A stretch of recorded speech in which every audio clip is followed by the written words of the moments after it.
श्री प्राणनाथ प्यारे की जय। धन धन सखी मेरे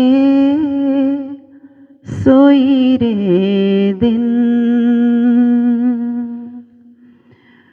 जिन दिन पिया जी सो हुआ रे मिलन, जिन दिन पिया जी सो हुआ रे मिलन। धन धन सखी मेरे सोई रे दिन, धन धन सखी मेरे सोई रे दिन। धन धन सखी मेरे हुई पहचान, धन धन सखी मेरे हुई पहचान। धन धन पियू पर मैं भई कुर्बान, धन धन पियू पर मैं भई कुर्बान। धन धन सखी मेरे सोई रे दिन, धन धन सखी मेरे सोई रे दिन। धन धन सखी मेरे नेत्र नियाले, धन धन धनी नेत्र मिलाए रसाले। धन धन सखी मेरे नेत्र नियाले, धन धन धनी नेत्र मिलाए रसाले। धन धन मुख धनी को सुंदर, धन धन मुख धनी को सुंदर। धन धन चित चुभायो अंदर, धन धन चित चुभायो अंदर। धन धन सखी मेरे सोई रे दिन, धन धन सखी मेरे सोई रे दिन। धन धन धन के वस्त्र भूखन, धन धन आत्म सेना छोड़ो एक खिन्न। धन धन धनी के वस्त्र भूखन, धन धन आत्म सेना छोड़ो एक खिन्न। धन धन सखी मैं सज सिनगार, धन धन सखी मैं सज सिनगार। धन धन पियू मोको करी अंगीकार, धन धन पियू मोको करी अंगीकार। धन धन सखी मेरे सोई रे दिन, धन धन सखी मेरे सोई रे दिन। जिन दिन पिया जी सो हुआ रे मिलन, जिन दिन पिया जी सो हुआ रे मिलन। धन धन सखी मेरे सोई रे दिन, धन धन नूर सब में रहो भराए। देखे आत्म सोमुख कहो न जाय, धन धन नूर सब में रहो भराए। देखे आत्म सोमुख कहो न जाय। धन धन साथ छक्यो अलमास,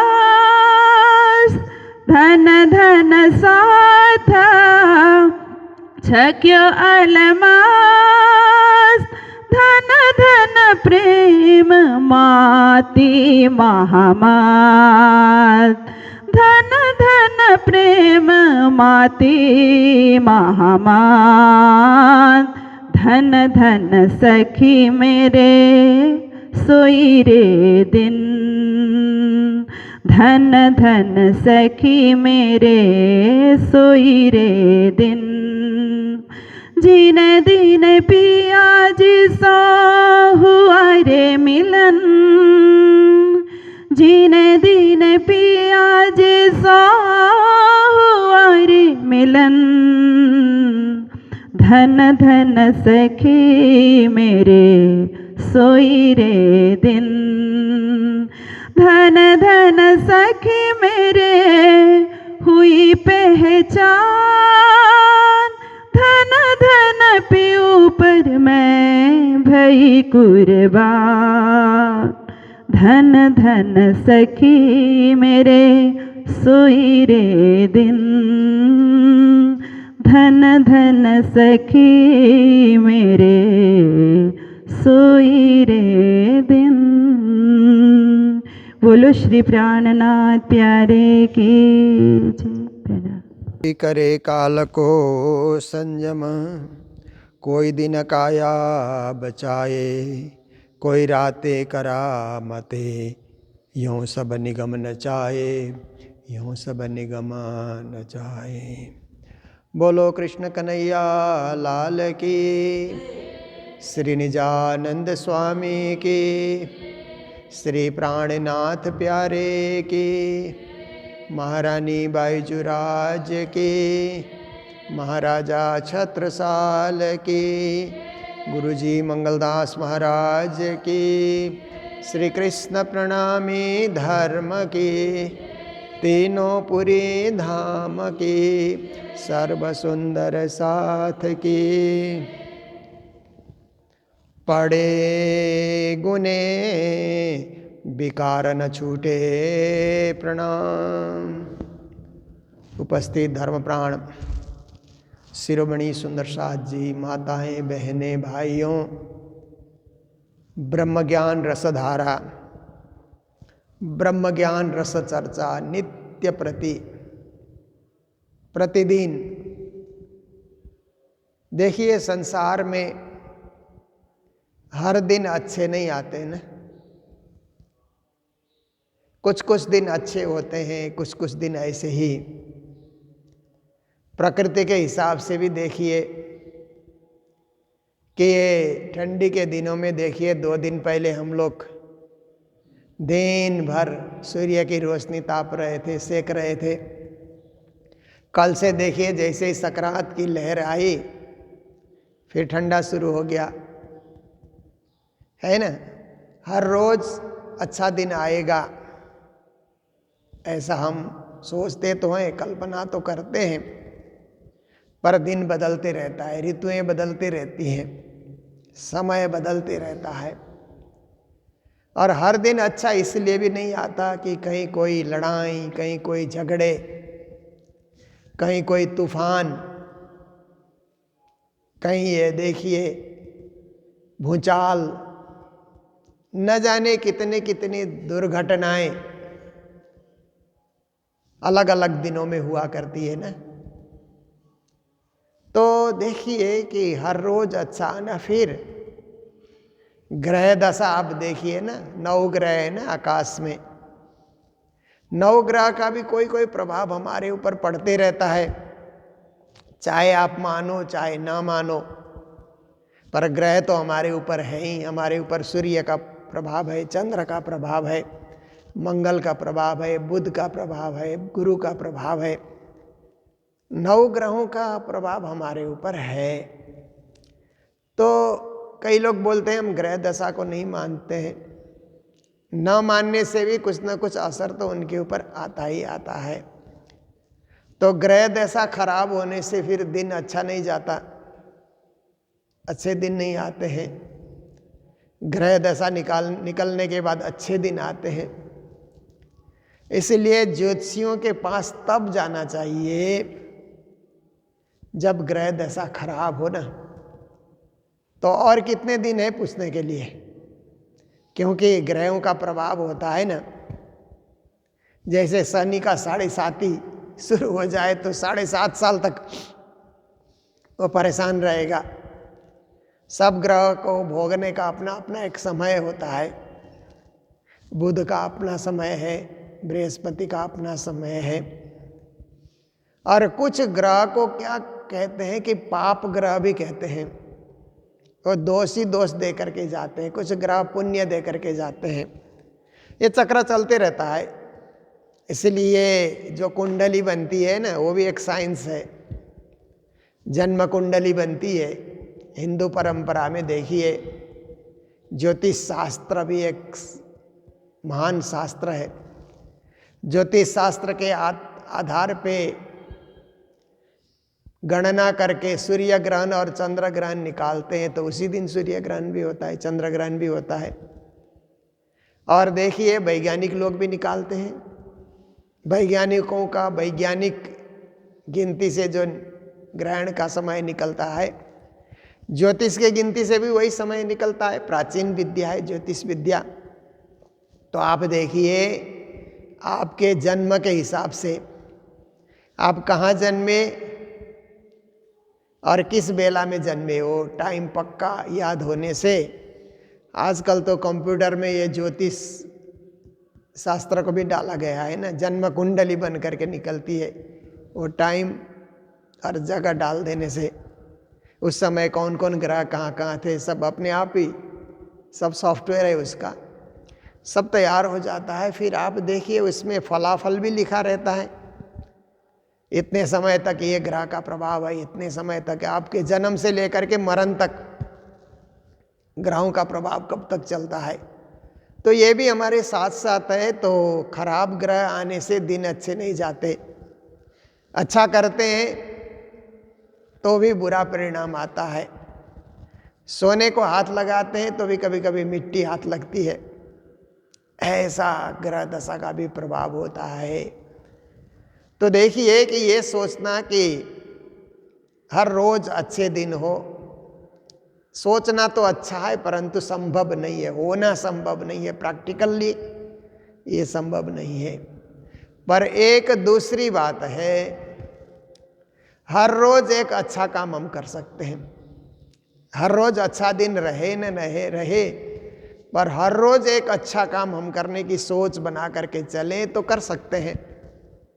और हम लोगों ने मंगलधाम में बैठ करके ये सोच बना लिया कि हर रोज हम सुबह आरती में आएंगे, प्रार्थनाओं में भाग लेंगे, चर्चा में बैठेंगे, फिर तन मन धन अर्पण कियो, इतना करके प्रातः काल से ही रोज दिन को हम सफल बनाएंगे। ये अच्छा काम, भक्ति करने का काम, इससे अच्छा क्या काम हो सकता है दुनिया में। आप देखिए, राज्य की भक्ति कर रहे हैं, पूर्ण पुरुषोत्तम परब्रह्म परमात्मा की भक्ति कर रहे हैं। उससे शुभ काम, उससे बढ़िया काम, उससे उत्तम काम दुनिया में और कोई नहीं हो सकता। उसकी तुलना किसी वस्तु से हम नहीं कर सकते। मान मर्यादा किसी चीज से भी भक्ति की तुलना हम नहीं कर सकते।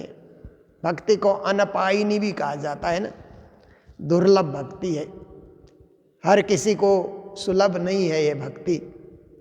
हर किसी को भक्ति में सम्मिलित होने का मौका नहीं मिलता। हमें मिल गया, गुरु कृपा से हमें ये अवसर मिला है, तो उस अवसर का पूरा पूरा लाभ लेकर के हर रोज एक नवीन कार्य, अच्छा कार्य, शुभ कार्य, सुमंगल कार्य हम लोग करते चले। इसी के अंतर्गत हम लोग वाणी का श्रवण करते हैं। तो श्री जी तो वेदांतियों के बीच विराजे हुए हैं। वेदांती लोग श्री जी को घेर करके तरह तरह के प्रश्न करते हैं। श्री जी उनका समाधान कर रहे हैं। प्राचीन जमाने में इसी को शास्त्रार्थ कहा जाता था।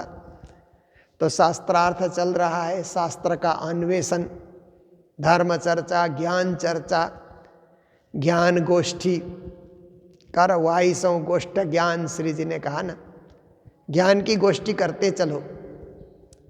यहाँ हारने और जीतने की बात नहीं है, पर वास्तविकता और नकल झकल है ना, इन सब को समझने की बात है। सत्य और असत्य को समझने की बात है। सत्य असत्य का निरूपण हो जाए, ये ऐसी ब्रह्म चर्चा है, ऐसी ज्ञान चर्चा श्री जी महाराज करते आ रहे हैं वेदांतियों के बीच बैठ करके। तो कई लोग कोई रातें करामतें, कल हमने इस चौपाई को भी सुना थोड़ा, कई लोग करामत में ही, चमत्कार में ही रातें मतलब संलग्न है, रत हैं, चमत्कार चमत्कार, और दिखाने वाले भी दिखा रहे हैं और देखने वाले भी एकदम झुंड झुंड बना करके वहाँ पहुँचते, न जाने कौन सा फल हमको मिले, कौन सा कार्य हमारा बन जाए। तो दुनिया में उनकी भीड़ ज़्यादा होती है, करामत दिखाने वाले, चमत्कार दिखाने वाले की भीड़ ज़्यादा होती है, वहाँ लोग ज़्यादा पहुँचते। पर आप देखिए, इसलिए कहा जाता है कि चमत्कार को नमस्कार करना, पर नमस्कार में चमत्कार ढूंढना, ये भी तो बड़ी बात है। चमत्कार में चमत्कार को नमस्कार करते चलना, चमत्कारी गुरुओं को या ज्ञानियों को नमस्कार करते चलना, इससे अच्छा है कि परमात्मा को जो हम नमस्कार अथवा प्रणाम करते हैं उसमें चमत्कार ढूंढना। प्रणाम करने से मेरा काम बन गया, राज्य के चरणों में आकर के मैंने प्रणाम किया, मेरा काम हो गया, तो प्रणाम में हमने चमत्कार ढूंढ लिया ना। तो प्रणामी धर्म क्या है? प्रणाम में चमत्कार ढूंढने वाला धर्म है, और किसी चमत्कार के पीछे भागता नहीं। सच्चा प्रणामी होगा तो भागेगा ही नहीं, वो तो अपने ही राज्य के चरणों में झुक करके वहीं से, चमत्कार भी उसको जरूरत क्या है चमत्कार की? चमत्कार तो थोड़ी देर का खेला है, थोड़ी देर आपको खुशी देगा, पर संसार में वो खुशी हमेशा नहीं बनी रहती है, फिर वो हर्ष शोक में बदल जाता है, संयोग वियोग में बदल जाता है, सुख दुख में बदल जाता है। इसलिए भक्ति का आनंद जीवन में उतरे, चमत्कार की क्या जरूरत है? गोपियों ने कृष्ण से कोई चमत्कार नहीं मांगा तो एक ही चीज़ की भक्ति बनी रहे, आपके चरणों में अविरल भक्ति बनी रहे, यही उनका एक कृष्ण से मांग था कि बस हम आपके जन्म जन्म आपकी सेवा करते रहें, आपसे प्रेम करते रहें, आपकी भक्ति करते रहें, बस इतना ही हमको वरदान दीजिए, और किसी विशेष चीज़ की हमें ज़रूरत नहीं है। आप मिल गए तो सब मिल गया। तो श्री जी महाराज कहते हैं, पढ़े गुने विकार न छूटे। लोग पढ़ते हैं, और पढ़ना गुनना कहते हैं ना, पढ़ना लिखना, पर लिखने से गुणन हो जाता है ना, संख्यात्मक वृद्धि होती है। पढ़ने से गुणात्मक वृद्धि होती है, लिखने से संख्यात्मक वृद्धि होती है ना। तो पढ़े लिखे जो लोग होते हैं, विकार न छूटे, पर पढ़े लिखे लोगों में भी विकार भरा हुआ रहता है। क्रोध उतना ही होता है, लोभ उतना ही होता है, अहंकार उतना ही होता है, द्वेष उतना ही होता है, छल और कपट भी कर लेते हैं। तो पढ़े लिखे हो करके विकार न छूटे, तो पढ़ा क्या उन्होंने? क्योंकि सारे शास्त्र तो यही कहते हैं, निर्विकार बनो, विकारों को त्याग दो, दुर्गुणों को त्याग दो, और गुणों को धारण करो, सद्गुणों को धारण करो। ये सारे शास्त्र की शिक्षा है, और शास्त्र पढ़ने वालों में दुर्गुण आ जाए, ये अच्छी बात नहीं है। आगन अंग थे जाए, और ये काम क्रोध लोपी जो आग है ना, अंदर की ज्वाला, अंदर की एक जो है ना तड़प, दुनिया पाने की तड़प, धन पाने की तड़प, मान पाने की जो तड़प है, वो भी एक आग की तरह है। आग बिना जलत अंग में जल बल होत अंगार, श्री जी ने और एक जगह कहा ना। बहुत सारे लोग जल रहे हैं, आग तो नहीं है, परंतु चिंता जला रही है, तृष्णा जला रही है, डाह कहते हैं ना, एक तरह की डाह की भावना उनको जला रही है अंदर ही अंदर।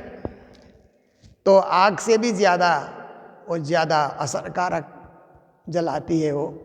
इसलिए आग न अंग में जाए, उनके अंग से आग जाती नहीं है, आग बुझती नहीं है, तृष्णा कभी बुझती नहीं है ना। तृष्णा न जीर्णा भयमेव जीर्णा। राजा भर्तृहरि ने कहा न भोगा न भुक्ता भयमेव भुक्ता, तपो न तप्तम भयमेव तप्ता, कालो न यातो भयमेव याता, तृष्णा न जीर्णा भयमेव जीर्णा।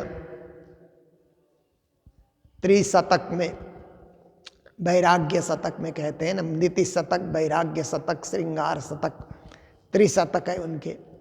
तो कहते हैं भोगा न भुक्ता भयमेव भुक्ता। हम भोगों को भोगने के लिए चले पर भोगों ने ही हमें भोग डाला।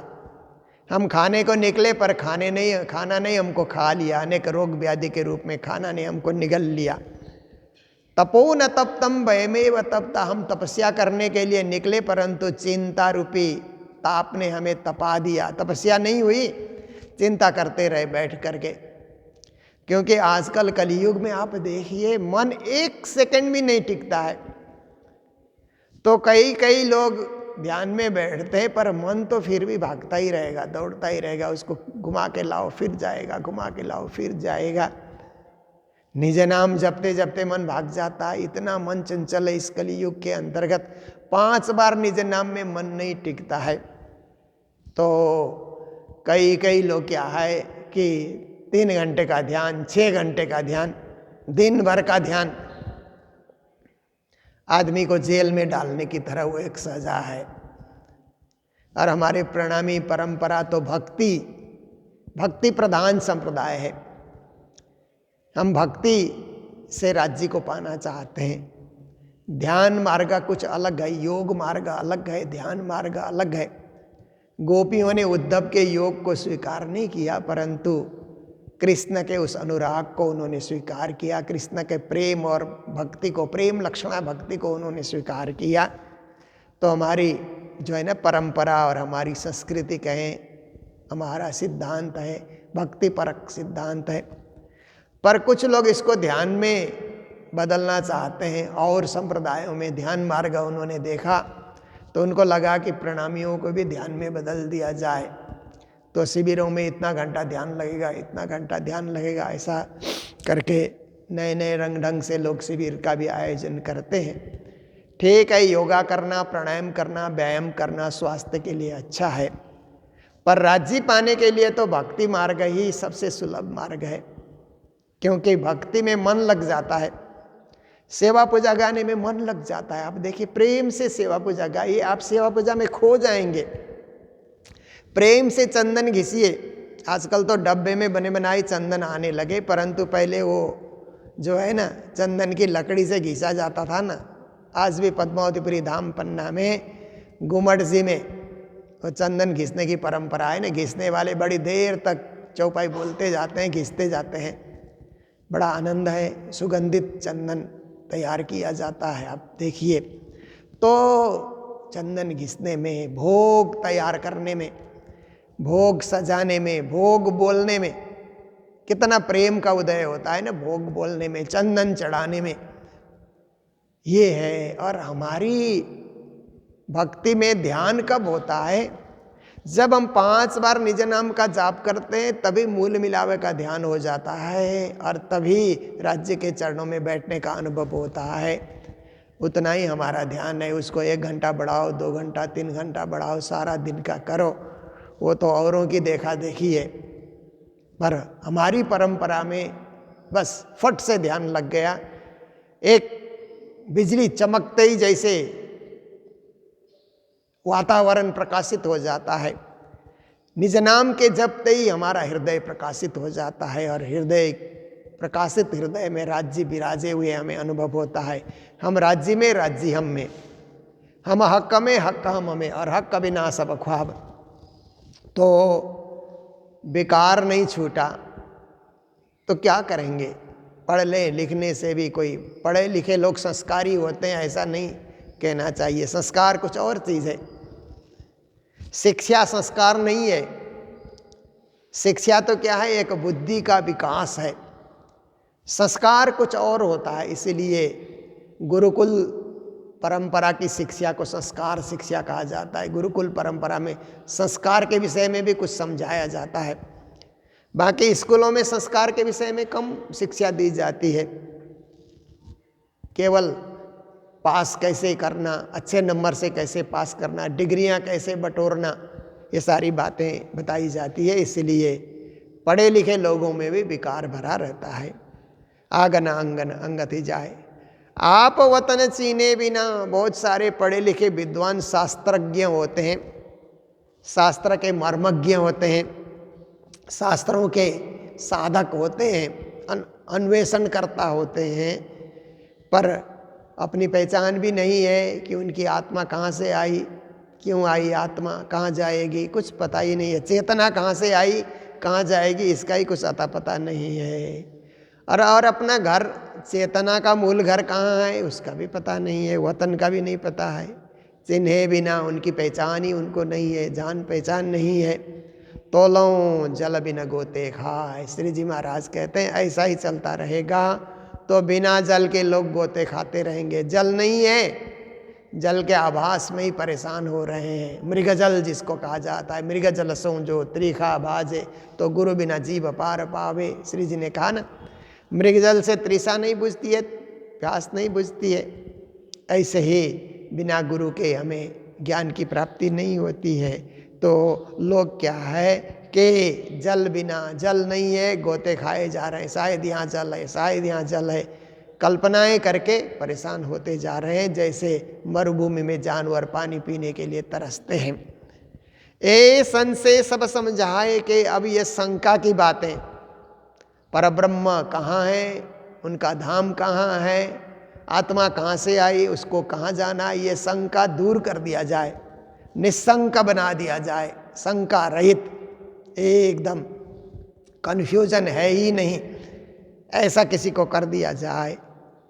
और अंग करे उजास, फिर अपने अंग अंग में प्रकाश भर दे, ज्ञान का प्रकाश, तारतम का प्रकाश, परब्रह्म का प्रकाश, परब्रह्म की कृपा का प्रकाश अंग अंग में भर करके हमारे हृदय को प्रकाशित कर दे। सो गुरु मेरा मैं सेवूं ताय, ऐसा कोई गुरु मिलेगा ना, प्राणनाथ जी कहते हैं। क्योंकि जो वेदांती आए थे बहुत सारे, वो भी अपने आप को गुरु कहते थे। तो प्राणनाथ जी ने कहा कि मेरे मन में जो शंका है वो शंका कोई मिटा दे। आत्मा का मूल घर कहाँ है, ये सारी बातें, मोक्ष कहाँ है, परब्रह्म कहाँ रहते हैं, ये जो शंकाएं हैं सो कोई निवारण कर दे। तो सो गुरु मेरा मैं सेवूं ताय, श्री जी कहते हैं उसको मैं गुरु मान करके उसकी सेवा करूँगा। शुद्ध चित्त होए दास, उसका दास बन करके शुद्ध चित्त करके उसकी मैं सेवा करता रहूँगा। पर ऐसा तो कोई नहीं मिला। ऐसे तो धनी श्री देवचंद जी महाराज ही मिले, जिन्होंने सारी शंकाएं मिटा करके परमधाम का द्वार खोल दिया और परब्रह्म से पहचान करा दिया। ऐसे सच्चे सदगुरु श्री देवचंद जी महाराज के समान कोई और गुरु संसार में उतरा नहीं, जिसने तारतम ज्ञान हाथ कर दिनो, क्षीर और नीर को निर्णय किन्नो। जय जय सतगुरु आरती तेरी, निर्मल दृष्टि करी जिन मेरी, जिन्होंने हमारी दृष्टि को निर्मल बना दिया और सृष्टि को भी निर्मल बना दिया। ऐसे सदगुरु धनी श्री देवचंद जी की बार बार वंदना की जाती है, स्तुति की जाती है, प्रार्थनाएं की जाती है। और उनके समान और कोई बने तो उनकी भी मैं सेवा करूँगा। श्री जी कहते हैं ना, जैसे छत्रसाल जी ने कहा ना, प्राणनाथ के दीन में जो कोई ल्याबे ईमान, छत्रसाल तिनहु पर तन मंदन कुर्बान। प्राणनाथ जी के धर्म में विश्वास ला करके प्राणनाथ जी के समान जो बन जाता है, उसको प्राणनाथ जी का ही अंग मान करके मैं सेवा करूँगा। पर ऐसा कोई बने तब तो सदगुरु देवचंद जी महाराज के समान कोई और गुरु दिखलाई दे तो उनकी भी मैं सेवा करूँगा। दास बन करके, दास भक्ति से मैं उनकी आराधना करूँगा। पर ऐसा कोई मिलेगा कहाँ, मिलना ही दुर्लभ है, क्योंकि सबके पास तारतम का प्रकाश नहीं है। तो आज का भी हमारा समय यहीं पूर्ण होने आया। हमारे कार्यक्रमों में अब बहुत ही जल्दी डुअर्स में जो मदारी हाट है, वहाँ पर बहुत सारे सुंदर साथ रहते हैं। लगभग 250-300 घर सुंदर साथ रहते हैं। और उन सब की हार्दिक इच्छा थी कि यहाँ भी 108 पारायण होना चाहिए, भव्य कार्यक्रम होना चाहिए, श्री कृष्ण प्रणामी धर्म जागनी महोत्सव यहाँ भी होना चाहिए। और प्रेमदास और रूपदास नाम के दो प्रणामी जो पहाड़ों से, नेपाल के पहाड़ों से आसाम की यात्रा में निकल पड़े थे, 150 साल आगे की ये बात है। तो सब जंगल, नदी, पर्वत, पहाड़ लांघते हुए आसाम जा रहे हैं। आसाम में खेती अच्छी होती है, गौ पालन अच्छा होता है और जीवन सुखी रहेगा, ऐसा सोच करके जाते जाते जब मदारी हाट जा कर के पहुँचे तो वहाँ जंगल उन्होंने देखा, विशेष उपजाऊ वाला जंगल उन्होंने देखा। तो दोनों ने सोचा कि यही आसाम होगा। वहीं जंगल को वो सफा करने लगे, खेती शुरू कर दी वहाँ उन्होंने। तो खेती शुरू की, फिर और भी आसपास के लोगों में प्रणामी थे, दोनों भाई भाई थे, तो उन्होंने वहाँ पर बस्ती बसाया। फिर औरों को भी प्रणामी बनने के लिए प्रेरित की और उन्होंने भी बहुत सारी शादियाँ की। तो बहुत सारे बच्चे उनके भी हो गए, काफ़ी सारे बच्चे भी हो गए। पूरा खरेल परिवार, शर्मा परिवार कहा जाता है ना, खरेर परिवार, आज जहाँ भी मिलते हैं उनके ही वंशज हैं। तो फिर उसके बाद ये तो खैरबारी कहते हैं ना, वहाँ पे हमारा पुराना मंदिर है। फिर 20 हले करके माधरी में ही जगह है, वहाँ पर ये ज्ञानदास जी, छबिलदास जी आए, खतीवड़ा परिवार आया, उन्होंने वहाँ पर जागनी की। फिर जागनी होने के बाद आचार्य धर्मदास जी महाराज को बुलाया उन्होंने जागनी के लिए, विशेष जागनी के लिए। जब पूर्व यहाँ कालिम्पोंग की यात्रा में धर्मदास जी महाराज आए थे तब उन्होंने बुलाया। फिर बाबा जी लक्ष्मीदास जी को बुलाया, गुरुजी मंगलदास जी महाराज को बुलाया। तो खरेल परिवार में भी गुरुजी की विशेष जागनी रही। तो इस प्रकार से 3 महापुरुषों की कृपा से, आचार्य धर्मदास जी, गुरुजी मंगलदास जी, बाबा जी लक्ष्मीदास जी की कृपा से मादरी में विशेष जागनी हुई। और वहाँ पर 2 मंदिर हमारे बने हुए हैं। तो जहाँ विशाले में मंदिर है, भव्य मंदिर है, वहाँ पर उस मंदिर में 108 पारायण की तैयारी चल रही है। मैं भी 2-3 बार सुंदर साथ को सलाह और सुझाव देने के लिए गया, क्योंकि कालिम्पोंग से बहुत नज़दीक ही है, 3-4 घंटे में हम पहुँच जाते हैं। तो वहाँ भव्य रूप से 108 पारायण है, यही जनवरी 24 से लेकर के 30 तारीख तक। तो संत गुरुजन भी वहाँ पर पधार रहे हैं, सभी आचार्य गुरुजन पधार रहे हैं और मुझे भी वाणी चर्चा करने के लिए वहाँ पर आग्रह किया गया है। तो ये भी सुंदर कार्यक्रम वहाँ पर उपस्थित हो रहा है। और हमारे कालिम्पोंग की ओर से, मंगलधाम की ओर से एक भंडारा और 25 पारायण हम लोगों ने उनको देने के लिए हम लोगों ने वचन दिया था। सो बाईजुराज संघ की ओर से वो पारायण का संकलन हो रहा है और भंडारे की सेवा हमने मंगलधाम की ओर से उनको अर्पित कर दी। तो ऐसे और भी जो कुछ उनको ज़रूरत लगेगी हम लोग सहयोग करने के लिए तैयार रहेंगे। तो हमारे सुंदर साथ जो ऑनलाइन श्रोता हैं, जो मादरी के नज़दीक रहते हैं, वे भी 108 पारायण में सम्मिलित हो सकते हैं, दर्शन कर सकते हैं, जीवन को धन्य बना सकते हैं, सफल बना सकते हैं। तो ऐसे ही हमारे और भी जो भी कार्यक्रम आते रहेंगे, आप सबको चर्चा के माध्यम से हम बताते रहेंगे, मार्गदर्शन करते रहेंगे। तो आइए इन्हीं शब्दों के साथ आज के प्रसंग को विराम दे रहे हैं। बोलो सतगुरु महाराज की, श्री प्राणनाथ प्यारे की, सर्व सुंदर साथ की। ए संसे सब समझाए के, कोई अंग करे उजास,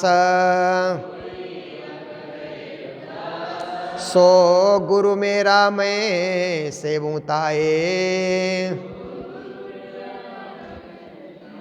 शुद्ध चित्त होए दास, शुद्ध चित्त होए दास। बोलो श्री प्राणनाथ प्यारे की, श्री धाम के धनी की। प्रणाम।